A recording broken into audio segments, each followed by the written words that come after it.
Boa noite, chegando para mais uma live aqui no Guia Viver Bem, ainda nessa programação do mês das mães, né? Mês de maio, mês das mães, e hoje a gente vai falar sobre um tema muito importante quando a gente fala em gestação saudável, que é a diabetes gestacional.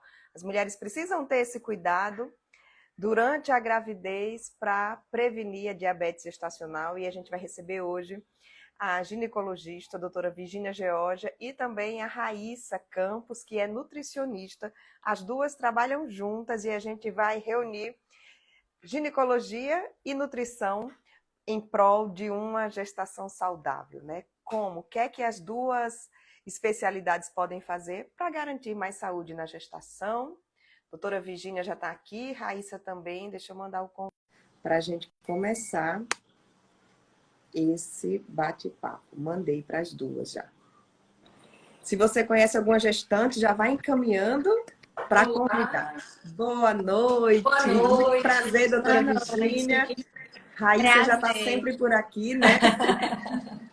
Boa noite, Virgínia, boa noite, Juliana, boa noite a todos, né, que estão aqui conosco, que estão chegando aqui, o pessoal. Eu queria, para a gente começar, que vocês duas se apresentassem e falassem da importância de nutrição e a obstetra, a ginecologista, caminharem juntos, né, para uma gravidez saudável. Vou deixar minha amiga Virgínia começar, então. Boa noite, gente. Eu sou Virgínia, sou ginecologista obstetra. Trabalho junto com Raíssa também, porque eu acredito que para a gente mudar a maneira de nascer, precisamos modificar esse pré-natal, diminuir a incidência de algumas doenças. E a grande maioria das doenças que incidem durante a gestação, elas são controladas com dieta, com atividade física. Não tem como a gente fazer um pré-natal adequado ou o melhor pré-natal possível sem ter um nutricionista dando total apoio. E aí, Raíssa, você? Então, eu Raíssa, nutricionista, né, também trabalho, como a Virgínia já apresentou, né, nós trabalhamos juntas e pensando na diabetes gestacional como um todo, eu sempre digo que, se possível, antes da mulher engravidar, é importante que ela se prepare para esse momento, né? Então, que ela procure o seu ginecologista, que ela procure a sua nutricionista, porque nós precisamos fazer uma programação metabólica, que nós chamamos, que é preparar o organismo para essa gestação, não é? Então, se a paciente estiver, por exemplo, acima do peso ou já com resistência insulínica, nós podemos melhorar esse quadro para que ela tenha uma gestação mais saudável, né? Então, esse é o papel que vem da nutrição junto com o ginecologista. Ótimo. Então, vamos entrando aí no tema, já dando as boas-vindas para todo mundo que está chegando. O que é a diabetes gestacional? Para a gente começar, é a mesma diabetes ou tem alguma peculiaridade por ela acontecer na gestação? Tem algumas peculiaridades. Na verdade, nossa maior preocupação com relação à diabetes gestacional é porque ela reflete que essa mulher ela já vem com a tendência a ter intolerância aos carboidratos. A gestação em si aumenta a insulina, que é o hormônio, digamos assim, que controla o açúcar no sangue. Então, se você já vem com uma longa história com a insulina previamente alta, vai aumentar consideravelmente a chance de desenvolver diabetes gestacional. O diabetes prévio pode ser tipo 1, que é mais em criança e adolescente, é autoimune. E pode ser tipo 2, que é o mais comum, que é o que nossas mães, avós costumam ter, aparece ali entre 40 e 50 anos. Então, por que se preocupar com diabetes gestacional?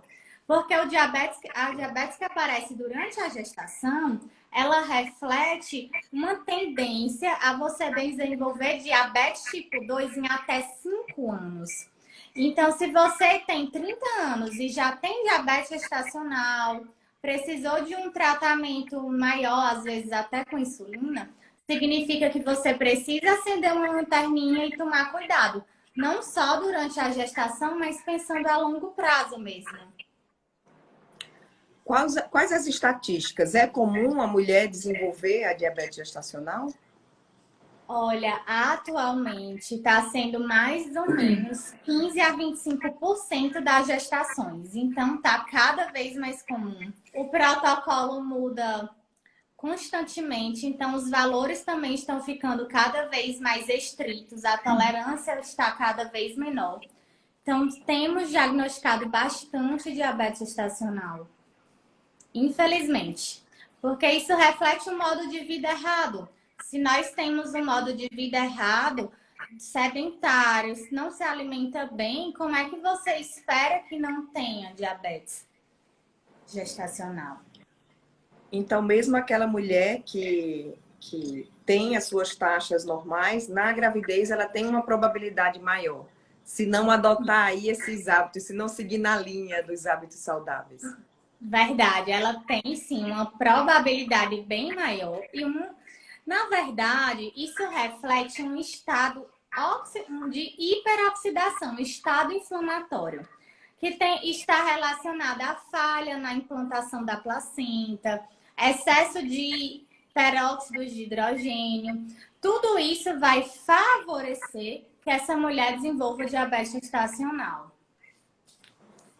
Outra coisa importante, Juliana, que a gente tem que assim sempre atentar é, como a Virginia falou, do estilo de vida, mas o peso dessa gestante, né? Vamos imaginar antes do processo da gestação e durante. Porque assim, eles têm que seguir um quadro, né? Uma curva que nós chamamos, desde o peso inicial da gestação até o final. Se ela, vamos imaginar, começou sobrepeso, ela não pode terminar essa gestação obesa, por exemplo. Também ela não vai poder emagrecer muito nessa gestação, mas ela vai ter que seguir uma curva dentro desse peso. Então é importante as pessoas que querem engravidar já começarem a se preocupar com o estilo de vida no geral, mas o peso propriamente dito. Porque assim, quando nós comemos errado, nós inflamamos o nosso organismo como um todo. O carboidrato, ele não é vilão. É importante deixar isso claro aqui. Mas é o tipo de carboidrato que você consome e qual é a frequência e as combinações.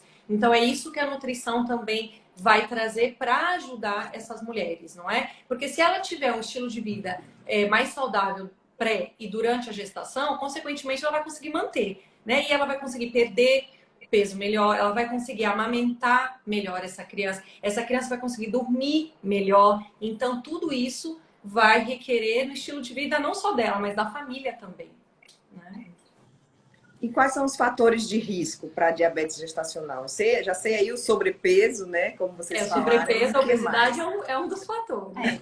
Sobrepeso, obesidade, sedentarismo, histórico de hipertensão crônica ou hipertensão em uma gestação anterior, alterações na placenta em gestação anterior, diabetes gestacional prévio. Tudo isso facilita o aparecimento de diabetes gestacional. Fertilização in vitro também é um fator de risco. Olha aí. Quer acrescentar algum, Raíssa? Assim, se o paciente também tiver histórico familiar, que é importante, não é? Como a gente já comentou, o estilo de vida, porque, por exemplo, se a pessoa que tem um estilo de vida saudável casa muitas vezes com uma pessoa que não tem um estilo de vida saudável, a tendência é um se sobressair, não é? Então, eu sempre espero que aquele que tem um estilo de vida mais saudável se sobressaia.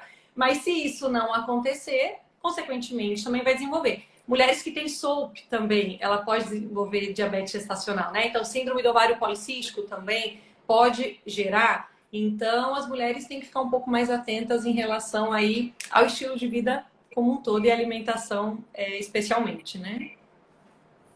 E assim, quais os riscos da diabetes gestacional para essa gestante e para o bebê? Na gestação, tem maior risco de abortamento, de parto prematuro, de restrição de crescimento fetal se for uma diabetes gestacional muito precoce, ou um bebê que a gente chama de macrossômico, um bebê muito gordinho.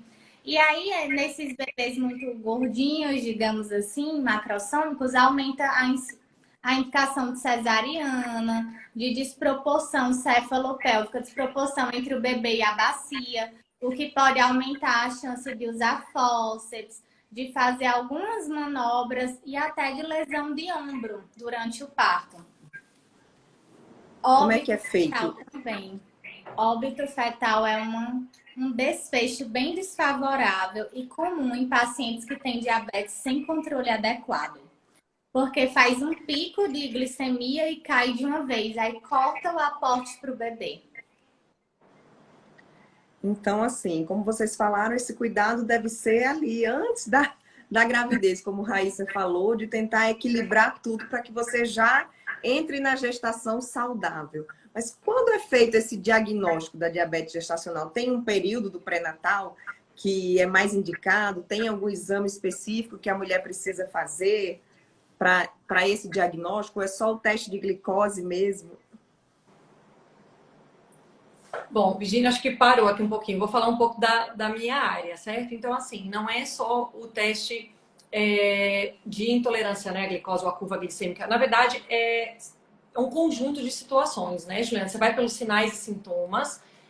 Lógico que tem os exames bioquímicos, como glicemia de jejum, curva glicêmica, hemoglobina glicada. Vamos lá. A Virginia acho que pode responder melhor que eu. Quais são os exames que você solicita, Virginia, para dar o diagnóstico, então, de diabetes gestacional? O primeiro é glicemia de jejum, que é um exame de sangue, é um dos primeiros exames solicitados durante o pré-natal. Se der um valor maior ou igual a 92, já é diagnóstico de diabetes gestacional. Porque algumas pessoas, elas acham que, exemplo, deu 93, ela vai fazer o teste da garapa, como chamam aqui no Rio Grande do Norte, que é o teste de tolerância oral à glicose. Não precisa. Que na gestação é terrível fazer esse teste. Tem gente que vomita, né? Quando faz, não consegue. Mas se usar um sabor azedo, de limão, é melhor do que aqueles outros para fazer o teste oral de tolerância à glicose. E essas pacientes, às vezes, elas confundem. Elas acham que se der 93, ou os próprios profissionais, ainda vai necessitar fazer o teste da garapa. Não precisa. Uma glicemia alterada já é diagnóstico de diabetes gestacional. E pode fazer também o teste oral de tolerância à glicose, que é feito ali entre 24 e 28 semanas. Tem um motivo para ele ser feito nesse período. Porque é o período de maior incidência do hormônio lactogênio placentário. É um hormônio que aumenta muito a produção de insulina. Então, muitas vezes, a gente solicita fora dessa faixa e acaba não diagnosticando diabetes. Por quê? Não teve pico de insulina. No teste oral de tolerância à glicose, a gente leva em consideração um dos 3 valores. Se um valor der alterado, já é diagnóstico de diabetes gestacional. No jejum, maior ou igual a 92. Na primeira hora, maior ou igual a 180. E na segunda hora, maior ou igual a 153. Um dos 3 valores alterados, uma das 3 medidas, já é diagnóstico de diabetes gestacional. Teve uma pergunta. Pacientes que têm diabetes prévio, a gente solicita hemoglobina glicada, mas não é necessariamente para acompanhamento. É para avaliar a chance de síndromes, principalmente cardíacas, no bebê. Uma pergunta que a gente recebeu aqui na caixinha foi exatamente essa. Uma gestante que a glicose dela era normal em jejum e depois que ela fez a curva glicêmica deu alterado e a médica disse que ela tinha diabetes gestacional e ela ficou sem entender. Então é por isso, né? Mesmo nesse pico, qualquer um dos 3 já... Qualquer um dos 3 fez o diagnóstico Por quê, de doutora diabetes. Virginia? Por que em qualquer um dos 3 e não só na última, como é com todo mundo? Então, vamos lá. Um exemplo, vamos imaginar que eu estou gestante, fiz o teste da garapa. Meu jejum deu 90, deu normal. A primeira hora deu 150, deu normal. E na segunda hora deu 155, que seria 152 o ponto de corte. Se deu 155, eu já tenho um diabetes gestacional. Significa que, provavelmente, o que eu como à noite é suficiente para deixar minha glicemia estável durante o período de jejum, mas que ao se alimentar eu tenho uma intolerância a insulina, uma resistência à insulina, aumentando o pico de açúcar no sangue. Que isso, inclusive, faz parte do tratamento, né, Raíssa? Já acrescentando. Porque, Juliana, é o seguinte, só para vocês entenderem, dentro da nutrição nós usamos, independente se é a gestante com diabetes ou não, o paciente, glicemia de jejum, ele está interligado a consumo alimentar, certo? Então, muitas vezes pode acontecer o seguinte, a gestante sabe que vai fazer o exame, o que que ela faz? Modera um pouquinho no que ela vai comer antes do exame. E aí, na primeira hora, não aparece. Na segunda hora, no segundo momento, não aparece. Depois de 2 horas, dá uma alteração. É justamente o que a Virginia falou, gera essa resistência, né? Então, isso pode estar interligado, por exemplo, ao volume de gordura que ela tem também, que a gente sabe que gordura, ela vai gerar resistência insulínica, e também a ingestão, né, do tipo de carboidrato. Por isso que é importante saber qual é o carboidrato que ela deve comer e qual é a quantidade. Por exemplo, se eu tenho uma gestante que ela faz muito picos de hiperglicemia noturno, eu tenho que dar um carboidrato com índice glicêmico mais baixo para ela à noite. Não quer dizer que ela não vá comer, né? Mas você dá um carboidrato um pouquinho, com absorção um pouco mais lenta, acrescenta mais proteína, dá mais fibra. Então, isso é importante. É importante ela fazer todos esses exames, o acompanhamento, e levar durante a consulta para nós entendermos qual que vai ser a estratégia a ser utilizada para cada caso. O que é que não pode ter na dieta de uma gestante? Eu digo assim, que a gestante, logo no início, ela já tem que começar a se preocupar, não é isso?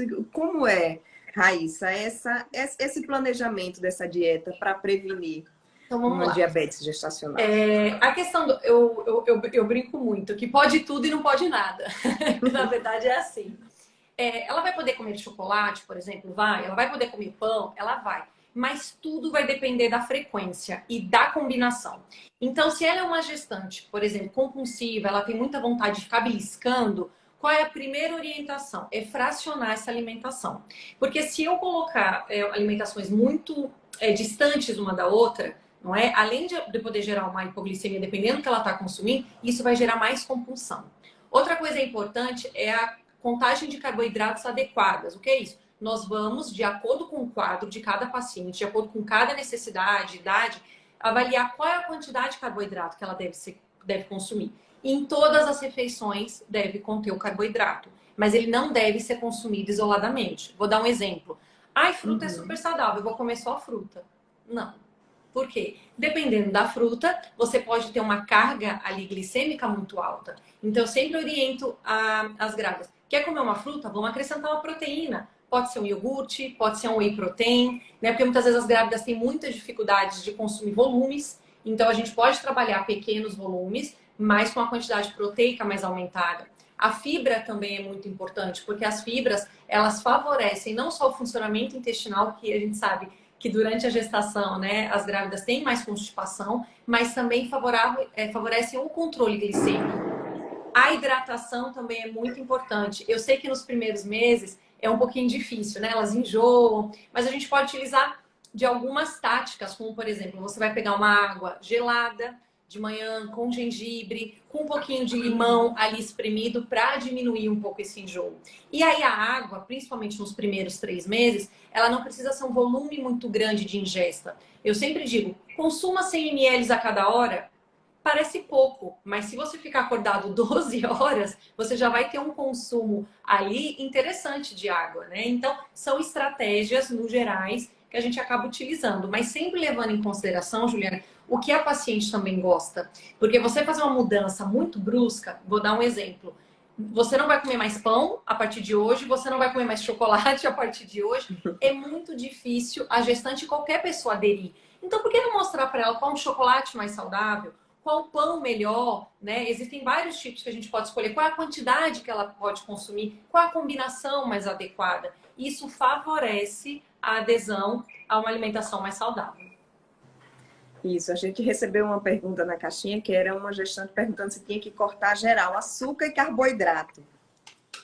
Não, carboidratos não. Quando eu digo carboidratos, deixa eu deixar claro aqui quais são os carboidratos. Então, assim, pensando nos tubérculos, né? Então, batata doce, inhame, lógico que a gente vai ter uns com mais maior ou menor índice glicêmico, mas, por exemplo, gerimum e inhame são carboidratos de excelente qualidade para paciente diabético. E o pão eu posso consumir? Pode, mas eu vou colocar todos os dias no cardápio? Não, certo? Açúcar. O açúcar, ele na verdade, ele é viciante, né, gente? Então, quanto mais você come, mais você quer comer. Existe sim uma porcentagem ali que os pacientes diabéticos podem consumir, inclusive água de coco, né, que daria mais ou menos assim 180 ml, 200 ml ao dia. E o açúcar, quanto menos, melhor. Agora, eu sempre falo para as pacientes, a gente vai combinar como que você vai consumir esse açúcar. E claro, também vai depender do exame, porque se ela chegar com o exame extremamente alterado, realmente a gente vai ter que diminuir esse volume de uma forma um pouquinho mais drástica. Mas o que a gente faz para a paciente não sentir tanto? Vou dar um exemplo. O suco, eu sempre oriento o paciente a bater com maçã, por exemplo, porque a maçã adoça.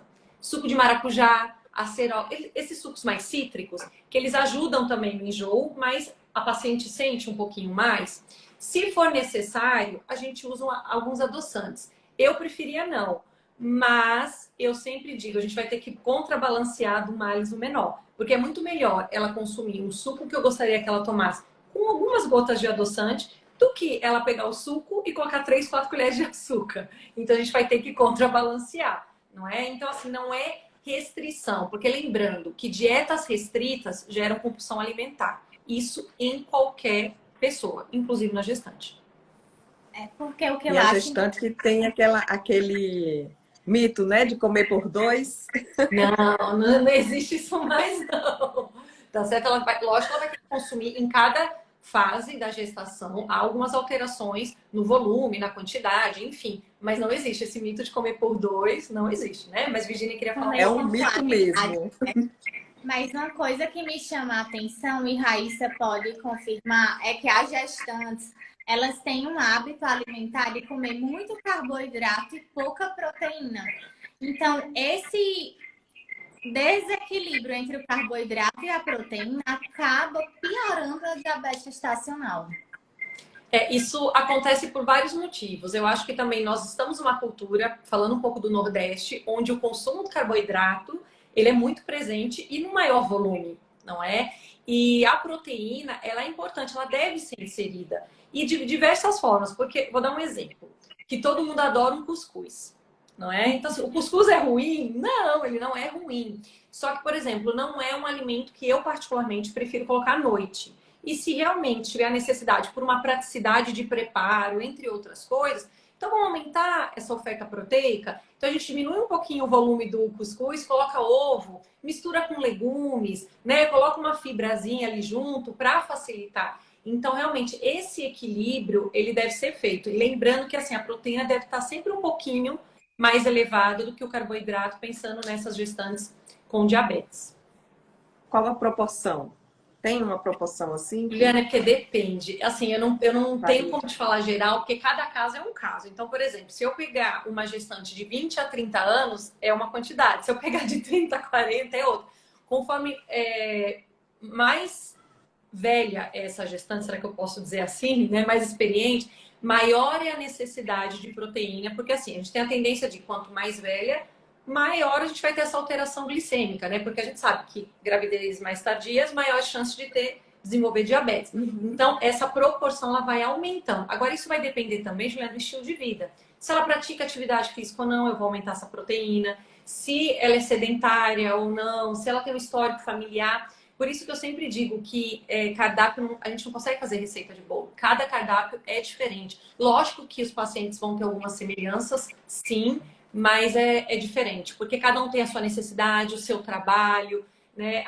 Um alimento de preferência, um alimento que não gosta. Eu sempre percebo que as pacientes têm mais dificuldade de inserir proteína, mas quando você coloca, às vezes, um suplemento, ele não é obrigatório, mas muitas vezes ele facilita o dia a dia, principalmente para quem trabalha. Imagina você estar no seu trabalho, dependendo de onde for, como você aqui estiver conosco.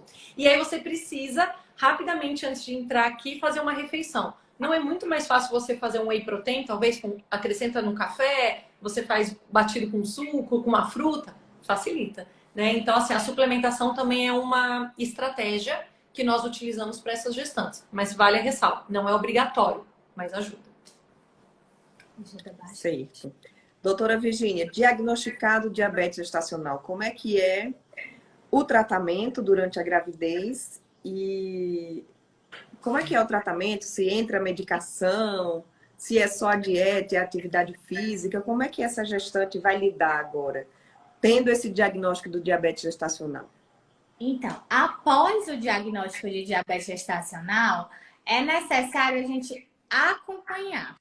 Claro que vai depender de algumas coisas, mas normalmente nós acompanhamos por 15 dias, orientando dieta e atividade física. Só que uma dieta mais intensa, uma atividade física moderada, constante, além de perfil glicêmico. O que é o perfil glicêmico?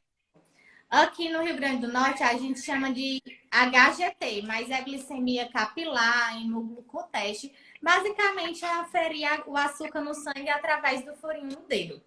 Então essa gestante ela vai fazer isso por 15 dias em várias refeições, em jejum e 1 ou 2 horas, dependendo do valor que o obstetra escolhe, após as principais refeições. Com 15 dias, uma semana, ela manda para a gente. Se tiver muito alterado, pode ser que precise iniciar a insulina. E se tiver controlado com dieta e atividade física, nós podemos acompanhar. Por isso que é fundamental, a gente bate tanto na tecla de fazer dieta, manter uma dieta e uma atividade física constante e regular no tratamento da diabetes. Porque imagine você tomar insulina várias vezes ao dia. É o que pode acontecer com a gestante. Uhum. Ó, o Newton está perguntando aqui em relação aos pacientes do SUS, né? Que não tem todo esse acompanhamento, essas limitações. Qual a orientação de vocês, de acordo com as condições financeiras mais baixas, né? Eu faço pré-natal de alto risco no SUS, Raíssa, eu vou só complementar, porque com certeza tem algumas gestantes aqui, senão amanhã elas estão, mas doutora, o que é que eu observo muito com as pacientes do SUS? Que elas têm um consumo grande de carboidrato. Exemplo, acaba se alimentando muito de pão ou tapioca só com margarina de manhã. No lanche da manhã come biscoito. Aí o almoço é até a refeição mais equilibrada. No lanche da tarde é biscoito ou fruta. E à noite, às vezes, é pastel, pizza, sanduíche. Ou seja, tem um desequilíbrio importante entre o consumo de proteína e carboidrato. O que é que eu oriento? Olhe, todo dia de manhã você vai comer ovo. Se for comer um pão, vai comer ovo com o pão. Se for comer tapioca, que normalmente eu sugiro que ou misture a massa da tapioca, a goma, com chia ou com linhaça, mas que infelizmente não é acessível a todas, eu digo, então não come a tapioca. Vamos tentar um pão integral ou nada de pão, manter o ovo e uma fruta para ir equilibrando. E outra coisa, as pessoas têm um hábito de comer biscoito e bolacha. Ai, doutora, mas é integral. Gente, para pensar, qual o benefício que comer biscoito vai lhe trazer? Só gordura localizada. Se a gente pensar assim, que piora da glicemia, diabetes, a gente para de consumir tanto biscoito e bolacha. Eu acho que são as principais orientações e recomendações. E de atividade física, caminhada, até musculação, se for possível. Juliana, eu vou dar algumas dicas então para as pessoas com poder aquisitivo menor. Então vamos lá, pensando na nutrição. Como a Virginia falou, ovo é uma das proteínas mais baratas, não é? Então eu sempre falo, se puder, acrescentar o máximo de refeições possíveis. No caso da tapioca, o que a gente pode fazer? Chia e linhaça é uma excelente opção, mas ela é mais cara. Mas a aveia é bem mais barata, né? Então a gente pode colocar um pouquinho, mas o ideal é o farelo de aveia. Ok? Não é a farinha. Porque o farelo, ele vai ter menos carboidrato e vai ter mais fibra. Então, a gente consegue controlar um pouquinho o carboidrato da tapioca, por exemplo. E isso você pode utilizar também para colocar até, por exemplo, por cima do arroz ou do macarrão, como uma farofa. Você pode utilizar o farelo de aveia, que ajuda bastante. Uma coisa que eu sempre digo para as pacientes. Fruta, ela é mais barata do que bolacha e biscoito. Mas o importante é consumir as frutas da época. Você não vai querer ir na feira, isso para qualquer pessoa, não é só para as do SUS, não. Vou lá comprar pitaia. Pitaia é excelente, mas caro. Então, quais são as que estão na época? Gente, é só dar um Google na internet. Vocês vão ver lá todas as frutas da época. E a feira, que é muito mais barato do que comprar em supermercado. Eu, praticamente, compro no Ceasa. Então, é mais barato as frutas, elas têm uma variedade muito maior que ajuda. E aí, assim, existe um iogurte que eu gosto muito, não vou fazer a propaganda, mas é um iogurte de 2 ingredientes. Ele só vai ter o leite, né, ali e a parte da fermentação. O custo dele é em torno de, assim, R$ 1,80, R$ 1,50 na promoção, e é um iogurte de excelente qualidade. E você consegue agregar proteína na refeição, quando você for consumir uma fruta, por exemplo. Então, tem estratégias, Juliana. Eu sempre falo para os pacientes, o básico, o alimento, aquele que vem da terra, que vem da natureza, sempre o mais natural é aquele que vai te proporcionar mais a saúde. É claro que nós temos alguns alimentos, né, ou produtos industrializados, que dependendo da lista de ingredientes, eles podem ser utilizados sim. Mas na dúvida, sempre utilizar aqueles que vêm da terra. Em relação ao arroz, por exemplo, o arroz ele tem um índice glicêmico um pouco mais alto. Por que não mistura uma cenoura? Por que não mistura um açafrão, por exemplo, que é um tempero que ele não é tão caro? Se você comprar em torno de 100 gramas, vai, sei lá, em torno de R$ 6, mas o tanto que ele dura? Aqui em casa, um pouquinho, dura 6 meses. Então, os temperos naturais e desidratados, eles contribuem também. Então, sempre lembrando que a alimentação, a nutrição, que é o que eu acho mais mágico da nutrição, você consegue fazer um cardápio em todas as situações. É só a pessoa ter um pouquinho mais, assim, de boa vontade, de seguir as orientações, né? Procurar um profissional. E eu digo, para quem tem dúvida, eu tô sempre no meu Instagram, lá tem várias receitas, gente. E receitas fáceis, práticas e baratas. Ótimo. E a importância também do pré-natal, né? De você ter esse acompanhamento, porque no SUS ou na saúde privada, a mulher tem esse acompanhamento no pré-natal. E se você vai com frequência, faz tudo que é recomendado pela médica, é mais fácil, né? Você conseguir passar por essa gestação sem problemas e sem diabetes. Exato. É porque às vezes existe uma resistência a aceitar a sua condição atual. Às vezes, mas a diabetes é gestacional e depois da gestação eu não vou ter. Pode ser que você não permaneça com diabetes, mas em 5 anos sua chance é muito maior do que quem engravidou e não teve diabetes.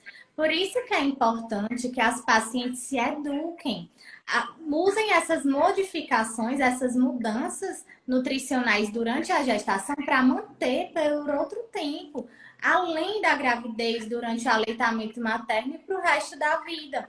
Só que as pessoas imaginam que em 9 meses, em 40 semanas eu vou modificar e depois voltar ao normal. E aí vira uma bola de neve. Ó, chegou uma pergunta aqui. Até nos lanches tem que ter proteína? O ideal, Juliana, seria que sim, não é? Porque assim, quando nós distribuímos a proteína ao decorrer das refeições, primeiro, você facilita a absorção. Porque você imagina, grandes volumes de proteína, você vai ter uma digestão mais lenta. Imagina isso para a gestante, que muitas vezes já tem enjoo, ela já tem refluxo, né? Já dificulta muito mais. E além disso, a proteína, ela facilita o controle glicêmico, mas atrelada também à fibra. Lembre-se, não significa que ela não precisa comer 3, 4 ovos em todas as refeições. Mas eu digo, como eu coloquei, um iogurte ela pode consumir, queijo também é uma alternativa, não é? O whey protein ou as carnes. Por exemplo, eu tenho gestantes que não têm essa tendência para o doce, ela tem uma tendência para o carboidrato salgado. Então eu sempre dou uma dica à tarde, se ela estiver em casa, ela pode fazer uma panqueca mais saudável, que é um lanche. E aí a gente pode fazer a panqueca proteica, que é basicamente o ovo com o farelo de aveia, né? A massa. Então você consegue agregar. O ideal seria assim. Se não for possível, a gente sempre coloca na maior parte das refeições, né? Aí vai ter que estudar cada caso. Ótimo. E a atividade física, Raíssa? A atividade física em si, ela ajuda a baixar essa glicemia? Com certeza. Eu falo assim que a atividade física ela faz bem para tudo, não é? É para a saúde, é para a alma, é para o corpo. Então, realmente, ela vai ter um efeito não só para gestante, né, mas para qualquer pessoa, pensando no organismo como um todo. Diminui inflamação, você aumenta a massa muscular. Quando você aumenta a massa magra, você diminui massa gorda e diminui essa inflamação, diminui a resistência insulínica. Então, assim, são só benefícios. Fora que, pensando na gestante em si, se ela é uma gestante que sempre praticou atividade física, ela vai conseguir levar essa gestação com muito mais tranquilidade, menos dores nas costas, menos inchaço, não é? Então, a atividade física realmente contribui. Melhor sono, né? Não digo no final da gestação, né? Com a barriga um pouco maior, mas realmente ela vai ter uma gestação muito mais tranquila, né? Porque a gente está falando da glicemia, mas melhora perfil lipídico, melhora tudo, né? Todos os exames aí, bioquímicos gerais dessa gestante em si. Não só da gestante, né? Mas de E qualquer pessoa. além disso, melhora a disposição, a capacidade cardiorrespiratória, melhora a cicatrização, fica com a musculatura mais adaptada e mais desenvolvida para o parto. Então, fazer Um preparo atividade melhor, né? é fundamental. Então, Hipertensão quem não também, começou, né? quem tá grávida e não começou, tiver a liberação médica, já comecem, viu, meninas? Não vai deixando para depois, não. Quanto tempo antes de engravidar você precisa iniciar essa programação metabólica? Dia não, olha, eu falo para as pacientes que se eu pudesse, assim, estipular a data é uma coisa complicada, sabe? Mas eu acho que 6 meses eu acho que é importante, certo? Agora, vale a ressalva. Se ela já engravidou e não fez a programação metabólica, não tem problema, mas procure um nutricionista, né, e seu ginecologista o quanto antes. Mas eu acho que 6 meses, porque o que acontece, Juliana, para algo tornar hábito, nós precisamos em média de 21 dias, certo? Uhum. Então, assim, para você mudar a alimentação e o estilo de vida, são vários itens a serem modificados. Então, assim, a gente precisa de um tempo um pouco maior. Porque isso eu estou considerando alimentação, atividade física, sono reparador, né? A hidratação. Então, assim, são vários pilares que eles precisam estar bem conceituados, né? E bem enraizados.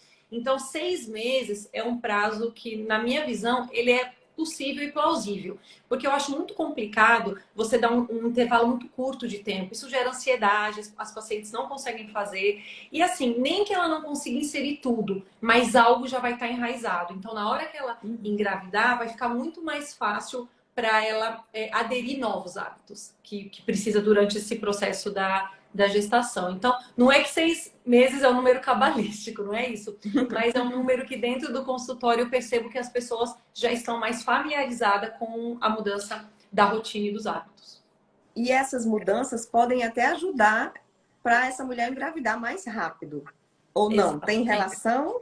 Com certeza. Se você tem uma alimentação melhor, né, você vai conseguir. Mas deixa a Virgínia falar um pouquinho da parte médica, que eu entro na parte da nutrição. Não, mas é fundamental. Quando a gente tem uma alimentação melhor, nós temos óvulos de melhor qualidade, um endométrio, que é a camada interna do útero, onde a placenta e o bebê vão ficar mais desenvolvida. Nós conseguimos ter uma espessura adequada de endométrio, porque endométrio muito fino ou muito grosso, isso também está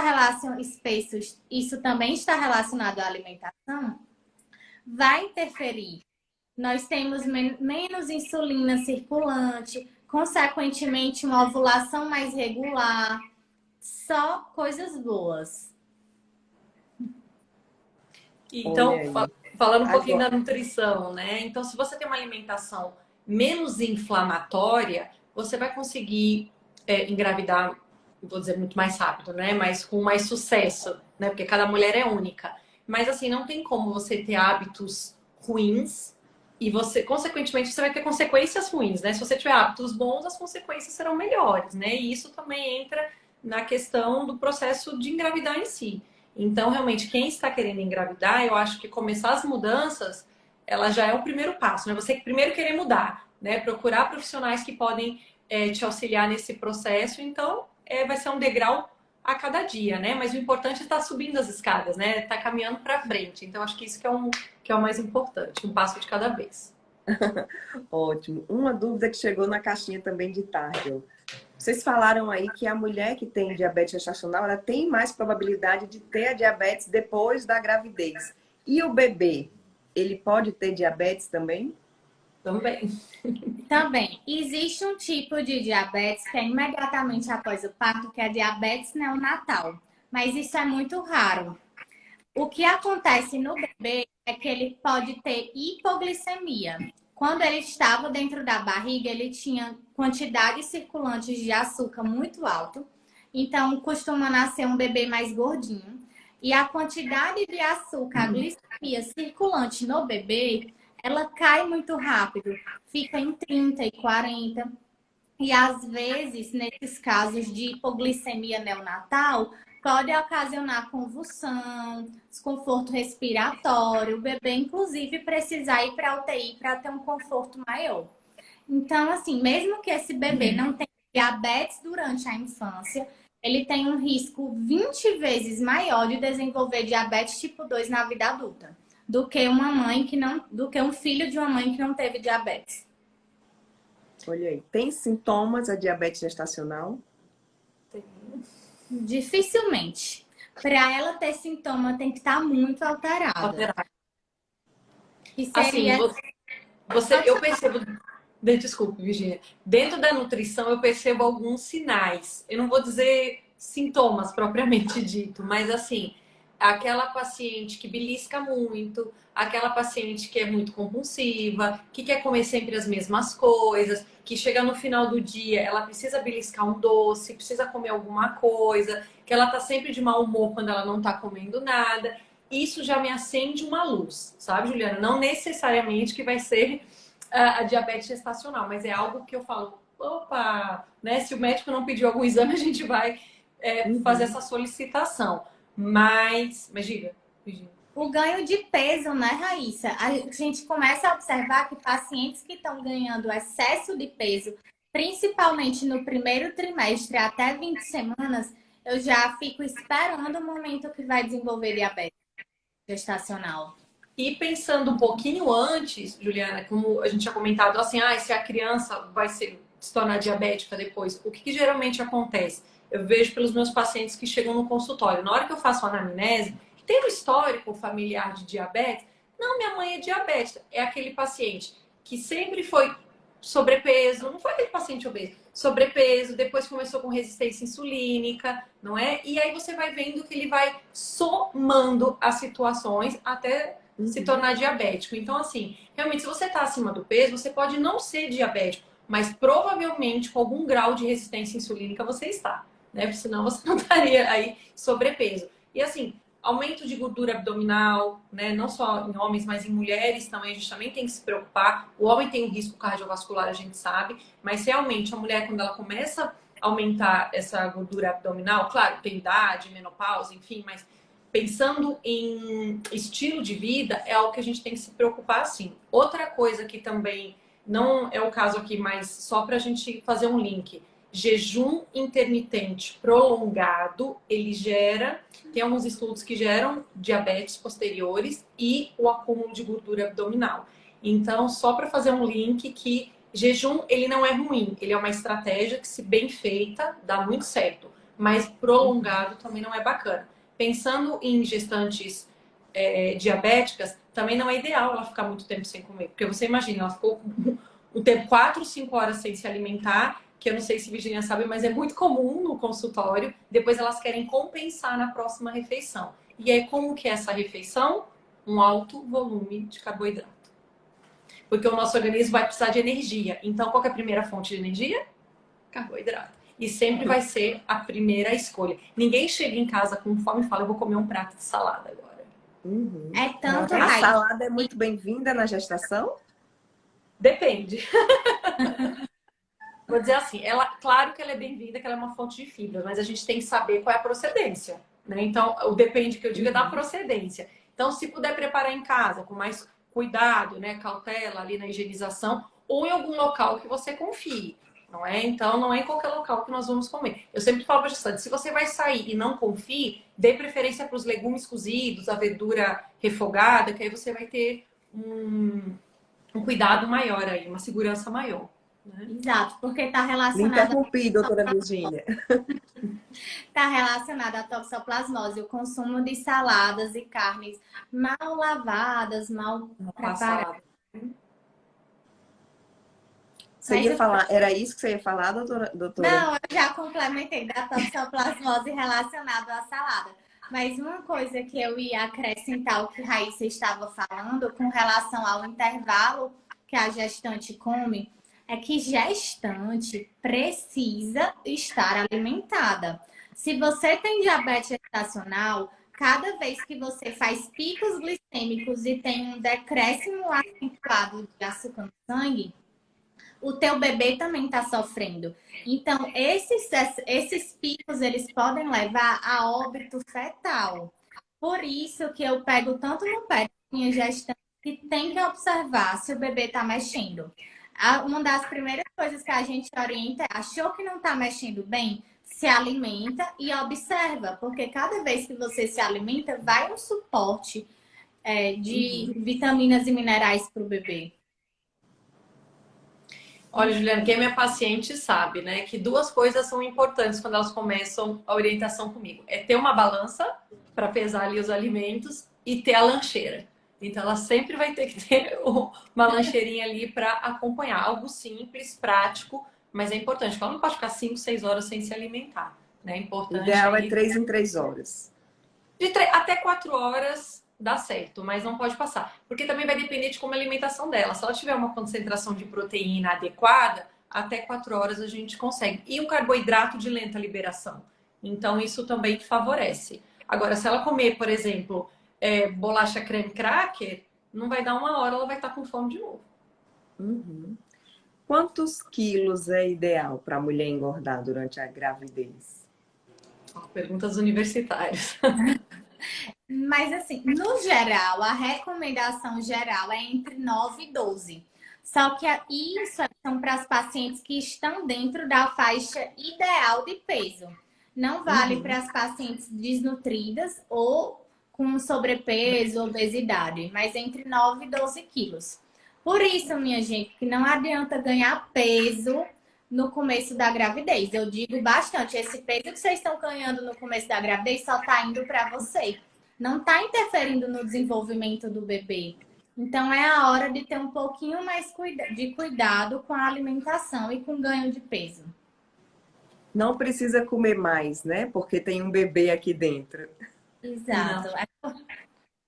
É porque, na verdade, eu acho que esse comer mais também está muito gerado a ansiedade do momento, sabe, Juliana? Eu ainda não sou mãe, mas eu fico imaginando, porque é tudo muito novo, são muitas informações. A comida, muitas vezes, ela acalenta, ela acalma. E esse processo da gestação é um processo que os familiares, né, o marido, ficam com atenção ainda maior. E assim, isso é uma característica do Nordeste, de todo lugar que nós vamos.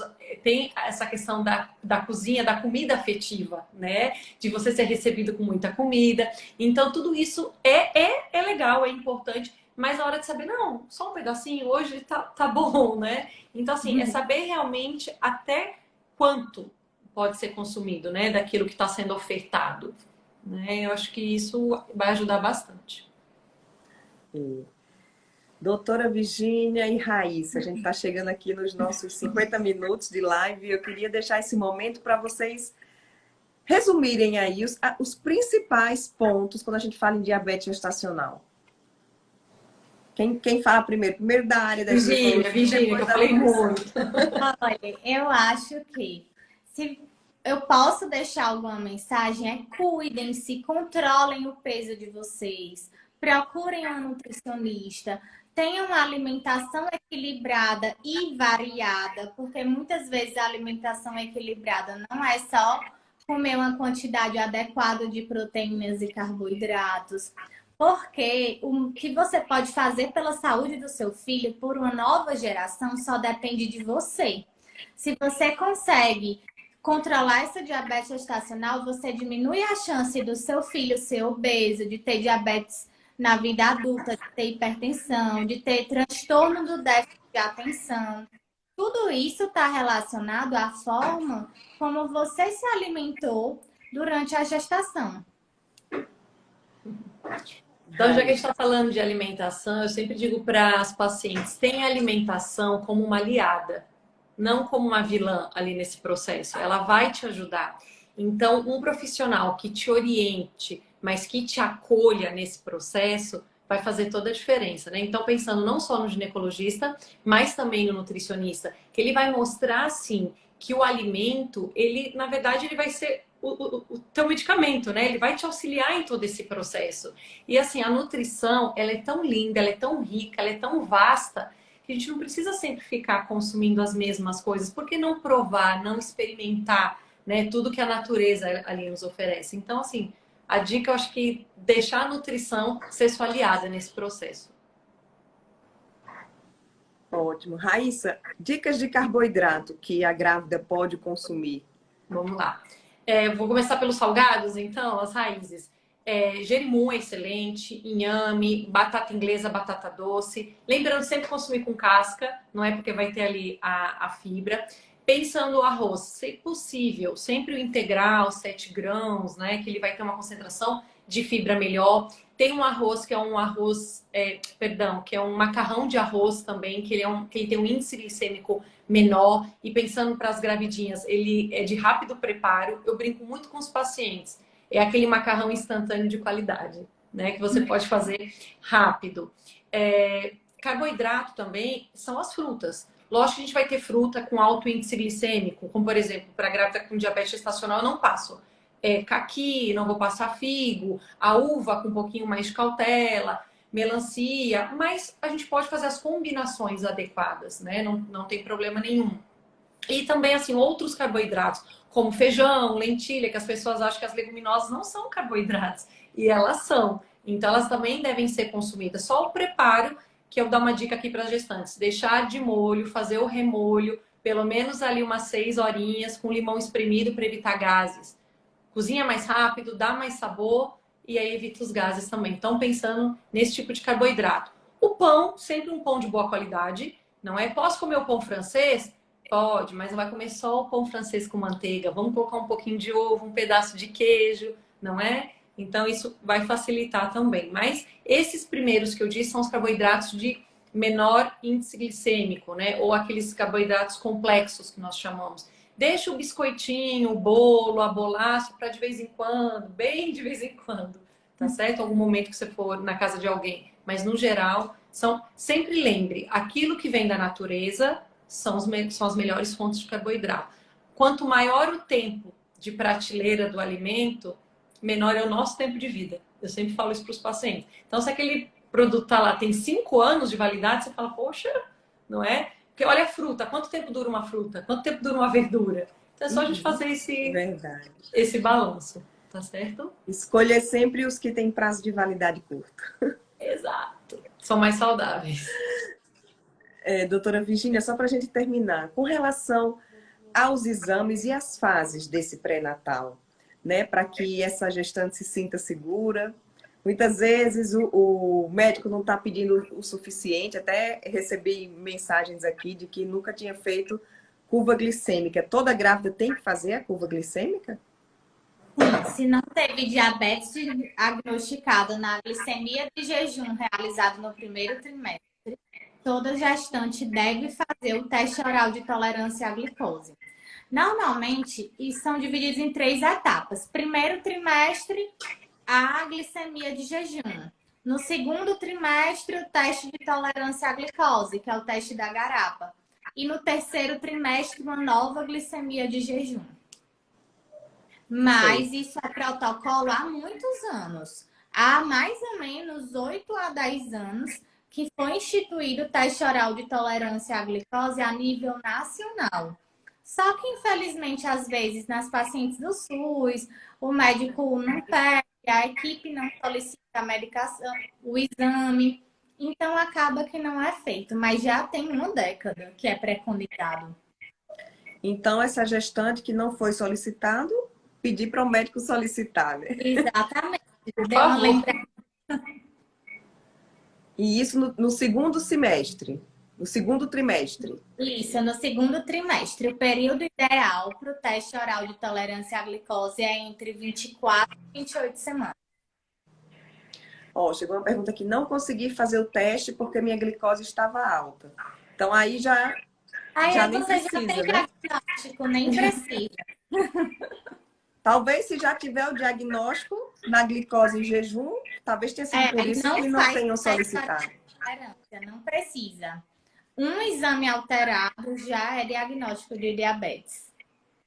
E a mulher tem que se cuidar os 9 meses. Os 9 meses e depois da gestação também.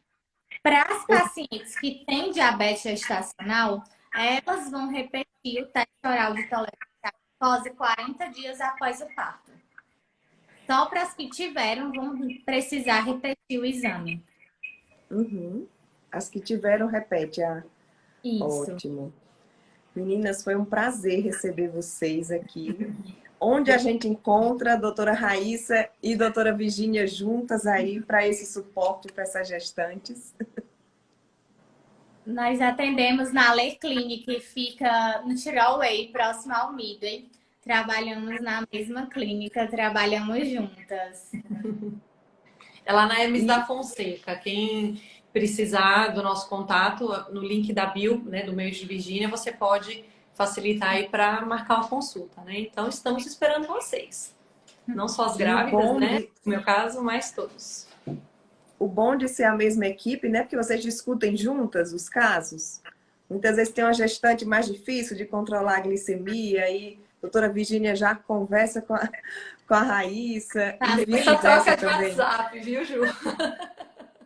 Olha, eu tô mandando uma paciente para você, Raíssa. Essa paciente é um pouquinho mais resistente, a gente conversa, mas é fácil. Porque o importante é a paciente ela entender a importância, né, Juliana? Quando ela entende a magnitude, tudo facilita, né? Então, eu acho que esse é o papel também do profissional médico, ele dizer, olha, o tanto que é importante, lá as meninas fazem brilhantemente, e também da paciente, em contrapartida, entender e aderir. Não é? Eu acho que é um momento extremamente importante, você está gerando ali uma vida, é um momento que o que você puder fazer de investimento, seja ele qual for, é o principal momento, né? É o momento mais importante. E a vida do seu filho, né? Que todo mundo quer que o filho nasça com saúde. Então, assim, esse aí eu acho que já é o principal motivo para seguir na linha. E eu sempre falo para os pacientes, é importante o filho ter saúde, mas é importante vocês também terem para acompanhar o crescimento. Não é porque qual mãe que não quer acompanhar o crescimento do filho, né? Então, pensando aí nos dois. Ótimo. Muito obrigada, Raíssa, doutora Virgínia. Obrigada a vocês. Prazer conversar com vocês. A live vai ficar salva no nosso canal do YouTube. Já eu posto o link aqui nos stories também. Tá bom? Tá certo. Gente, obrigada. Obrigada, Juliana. Obrigada, Virgínia. Obrigada a todo mundo. Eu que agradeço. Obrigada, pessoal. Tchau. Boa noite. Tá, boa noite. Tchau.